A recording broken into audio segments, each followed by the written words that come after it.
Good morning, everyone. It's 8:25 this snowy Tuesday morning.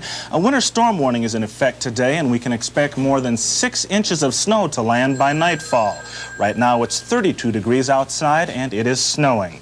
And it's no surprise that our winter storm warning has closed down some schools in the area. There will be no Anoka County Head Start classes today, and the Academy for Holy Angels in Richfield will be closed. The Becker and Watertown school districts will be running 2 hours late, as will Shakopee, Norwood, Young America, and Big Lake.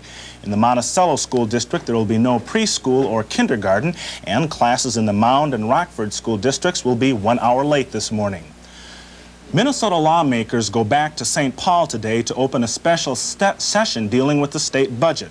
The long-term budget deficit is now estimated to be in the neighborhood of $768 million.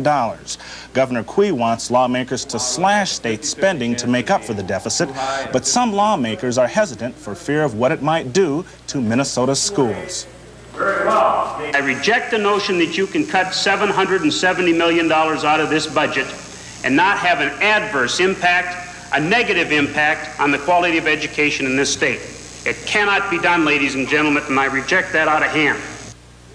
Democrats say education will not be cut as deeply recommended by the governor. The special session begins at 2 this afternoon, but education committees are meeting this morning to consider the governor's proposals. And right now, let's go to Wayne Harrison at Metro Traffic Control for a look at our snowy driving conditions around the Twin Cities. Wayne? Byron, our traffic is still rather slow, but beginning to loosen. Our problem areas, eastbound crosstown, stop and go from around Penn to 35W on the west end. We have a light, Highway 12 inbound over Highway 100. In fact, all the way from County Road 18 to Highway 100, you'll find slow-moving traffic on inbound 12. In St. Paul, 94 westbound is stop and go from Earl to Marion. You'll have a major delay there, very heavy traffic. We have stop and go conditions on 694 eastbound between Brooklyn Boulevard and the river. Roads are in fair winter driving condition at this time. For Eyewitness News, I'm Wayne Harrison, Metro Traffic Control. Byron? And we'll be back with a look at today's weather right after this.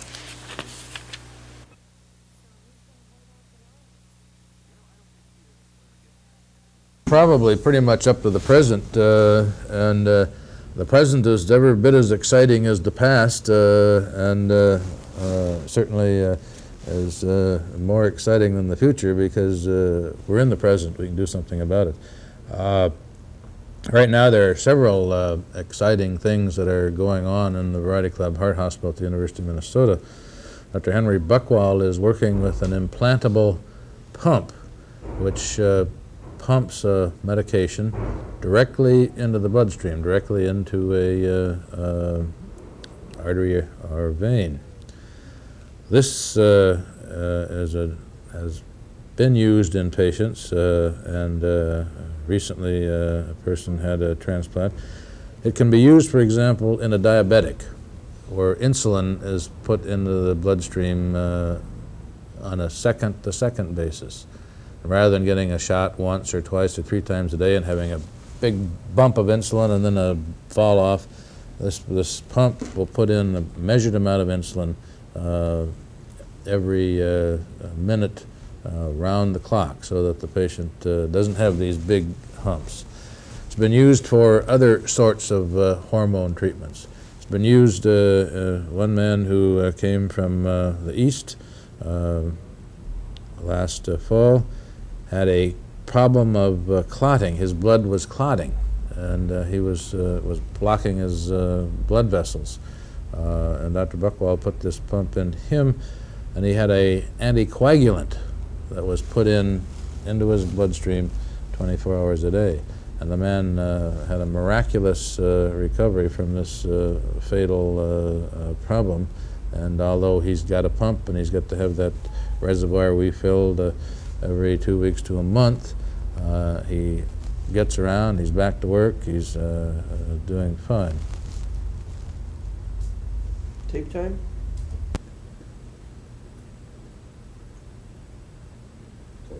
Okay. Let's just start up with the balloon angioplasties and what has been done. Okay, the balloon angioplasty is a technique that... Excuse me, why don't you start out with another technique that's being, all right. something like that. Another technique which is utilized here at the University Heart Hospitals is called balloon angioplasty. It was developed elsewhere primarily to provide a means of stretching a narrowed coronary artery, the artery that carries blood to the heart muscle. And it has application in certain patients who have their narrowed lesions in the right place, that is, places that are accessible to a catheter that's put into the coronary artery. They have to be close. Another use that's being developed, it's in the experimental stage at the University of Minnesota, is work being done by Dr. James Locke and Kurt Amplatz in converting the balloon angioplasty to dilating or opening up congenital narrowings in pulmonary arteries, that is, arteries to the lungs, congenital narrowings in the aorta. And basically, balloon angioplasty, whether it's used in the coronary artery or in a congenital narrowing, is a catheter that's placed into the artery that's narrowed, and a balloon is centered right in the narrow spot. The balloon is then blown up under several atmospheres of pressure, and it's not the kind of balloon you buy in a toy store, but it's a very tough balloon that has a pre-sized limit, and it blows up to precisely the size that you want it, and the balloon then will stretch and break the obstruction. Now this, for the congenital things, has not been tried yet in humans and children, but it is in the developmental stage in the laboratory. We should probably explain how a catheter works. Okay. Cardiac catheter is merely a hollow tube, and the catheter is placed in an artery or a vein, usually now percutaneously. You put a needle in, put a little wire inside the needle, take the needle out, and then put the catheter over the wire, and then take the catheter out, so the patient just has a little tiny puncture hole in the skin over the artery or vein. Then the catheter is moved up, can be moved up under fluoroscopic vision into the heart, can be moved into the various chambers of the heart, can be moved into the various vessels of the heart. And in the heart, it can measure oxygen content of the blood, can measure the pressure of the various chambers of the heart to make sure that they're normal or abnormal. We can inject radio-opaque dye through it and take X-ray films. We can blow up a balloon and change the shape of the vessel, or use the balloon to open up a hole in the atrial septum and transposition the great vessels. And we can deliver material into a vessel to block it. And this is a relatively new technique that Dr. Amplatz and Dr. Locke have been working on. We have a little girl that just 2 days ago had this application of the catheter, which I can show you a little bit more about in just a minute. This child is now 5 years old. 3 years ago she came here from Oregon, and she was extremely blue. And her problem was that the blue blood, which goes into her lungs... Maybe we should, stop. Okay, We'll pick that up on the next tape. Okay. April 11th, 1981. The golden age of housing is over. Attached to that, I don't know if you read the article or not, it was called Sampler of Mortgage Rates. 14%, 14.5%, 9 points, 10 points.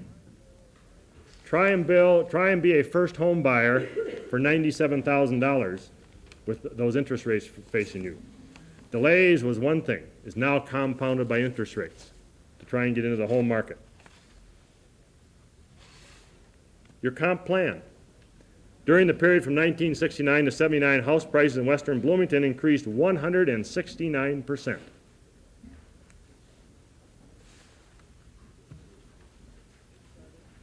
When we started in 1977 in Countryside West, the basic price was $46,800. 4 years ago, 46.8 for single-family detached house. That started to go out of sight, so we came in with subdivisions 3 and 4 for townhomes in order to bring it down. First townhome came in at $49,700. That was 2 years ago. The only way you can do it today is with condominiums. right around, and the cheapest you can get in there is around 50,000.